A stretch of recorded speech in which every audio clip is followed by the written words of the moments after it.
being in our Finding the Perfect Job Work Youth Shop and Career Champion Center with CNIB also. I'd like to introduce both Heather MacDonald from the CNIB and Matt Langley from Champions Career Center. Again, this youth session was generally sponsored by RBC Foundation and the Sick Kids Hospital in Toronto. So now please welcome Heather.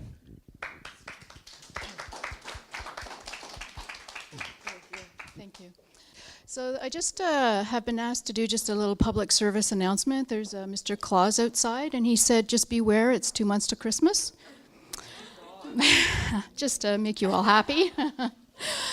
Okay, I'm sure everyone's aware of the state of employment for people who are blind and partially sighted, and I will use the terms blind, partially sighted, deaf, blind, and I will try and be inclusive in my terminology. Employment remains a significant challenge for persons with vision loss, in spite of things like the duty to accommodate, as well as employment agencies or pan-disability agencies or specific agencies that assist people with disabilities in seeking employment. So to that, I just want to review some CNIB research that was done in 2005. CNIB did a survey with youth between the ages of 15 and 30, and the study found that 29% of the youth were employed, which is kind of a sad statistic when you think about it. But this is highly consistent with the literature, which indicates that roughly 70% of persons with vision impairment in Canada are not gainfully employed. This study also indicated that of the 70% of unemployed, only 37% were actively looking for work. However, when they were asked how much time they were spending on a daily basis looking for work, 78% stated that they spent 1 hour or less per day on job search activities.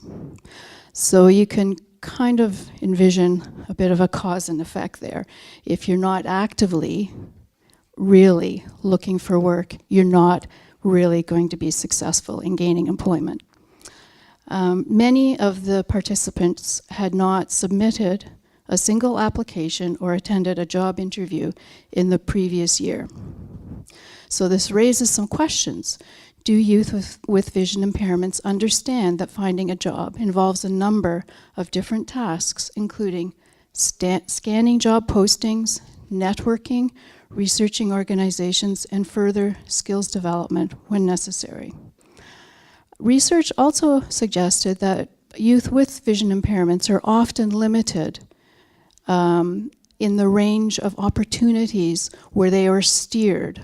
So what I mean by that is vocational counselors, teachers, university counselors often steer persons with blindness or vision loss into certain occupations, which is kind of a biased opinion on what sighted people believe that people without sight or limited vision are able to do. So I know that we have a bit of a time constraint, and there are two of us here, so I'm going to jump around just a wee bit.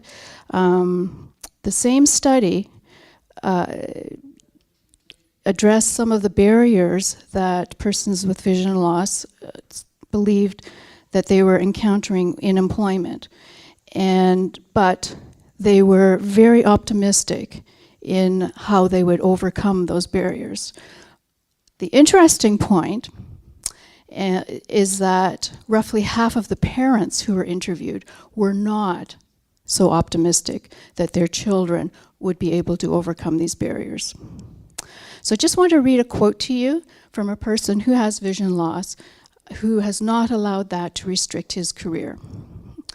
I think sometimes people in the community tend to rely on others to find and create opportunities, and to a degree that comes from disabled folks from being medicalized and marginalized. I think driving things yourself is a foundation to success in the labor market because it's quite likely you will exploit opportunities better. One thing employers always look for is people with a lot of initiative. So what are these foundation skills that you need to build to compete in the workforce? One skill would be well-developed socialization skills. These are the skills necessary to develop and maintain interpersonal relationships, understanding reciprocity, effective communication skills, including the nuances of nonverbal communication. The second foundation skill would be well-developed problem-solving skills. Too often, others do the problem-solving for children or youth with disabilities. Often parents step in, school resource teachers step in. Youth need to be able to identify and analyze problems and solve them. The youth need to have to develop knowledge of career options and sources of information. As an example, I had a client recently who didn't realize that JAWS was a program that was not included on every computer. So this is just something that was always provided for him, and now he's 30 years old and he didn't realize it was something that was separate from something that Microsoft doesn't automatically put it on your computer. The fourth skill, you need to develop and use self-advocacy skills. And this will link with employers understanding employers' concerns. To be successful in your career, you have to know what strengths you have, why you would be a good fit for a position, and why you would be a good fit for the company. And, as importantly, you need to be able to clearly and effectively communicate these skills to a potential employer. Essentially, an employer is looking for three things. They want to know, can you do the job? Will you do the job? And will you fit in with their corporate culture? Regarding accommodations, you need to be able to articulate what you need. If things need to be purchased on your behalf, you need to know where they can be purchased, what it costs, and where to get funding. And I know Matt's going to speak to that a little bit later. The final set of skills that you need to develop are compensatory skills. So if you're a Braille user, you need to have excellent Braille skills. If you use a magnifier, you need to know how to effectively use that magnifier. You need to develop orientation and mobility skills.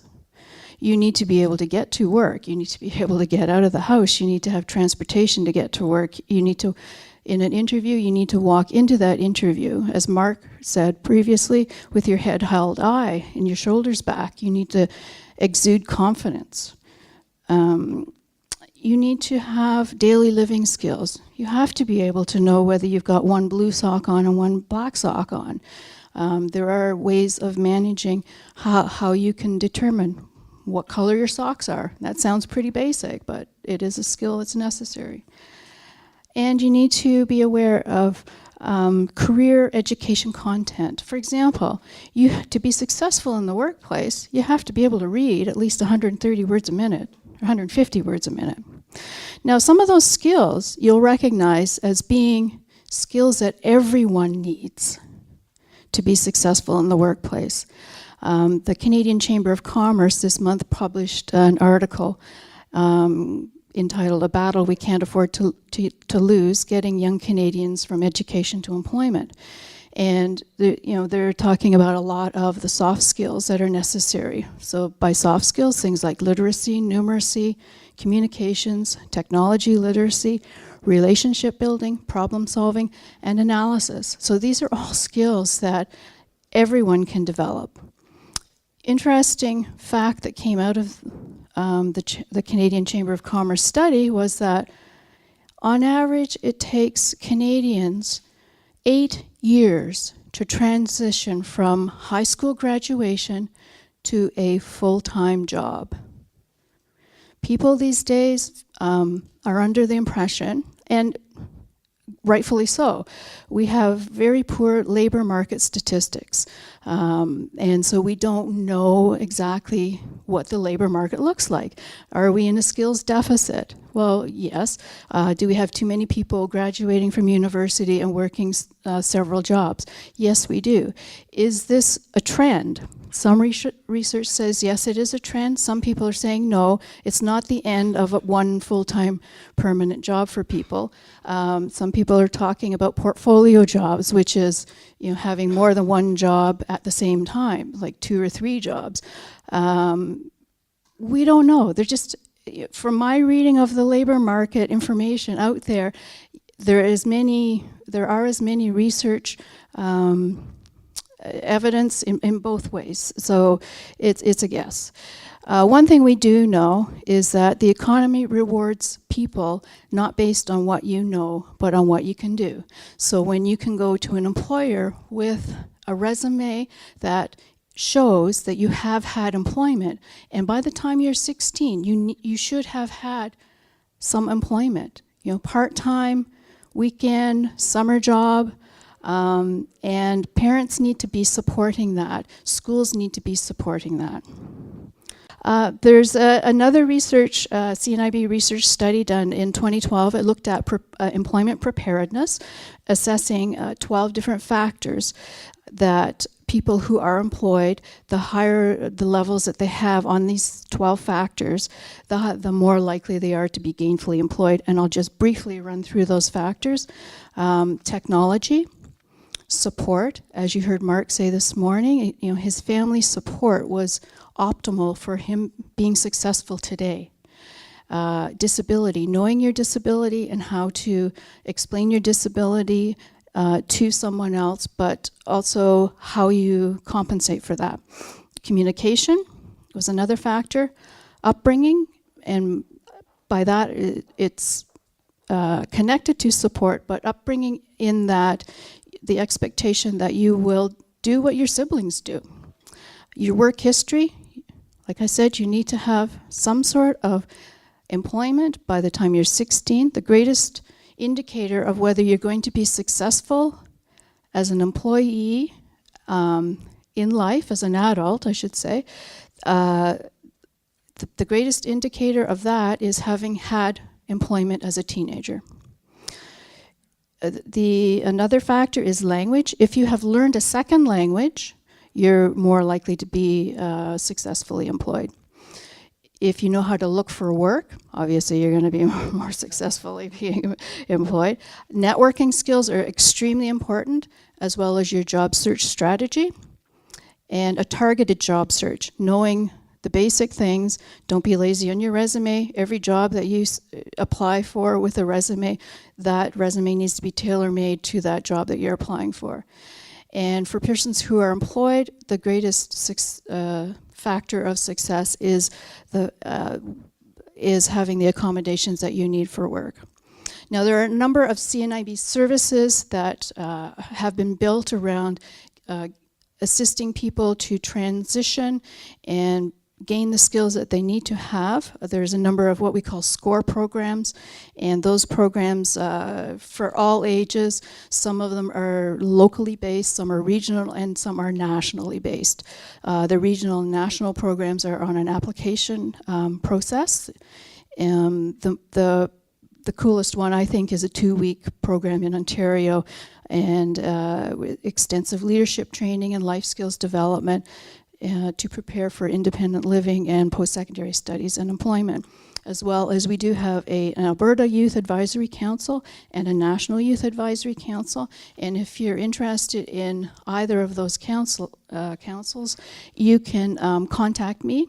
I have some business cards here. And if you're interested in any of this information, I know I don't have any handouts, and I haven't done any slides, but please, if you want information, just contact me. I've got business cards and I can hand them out later. Okay, thank you.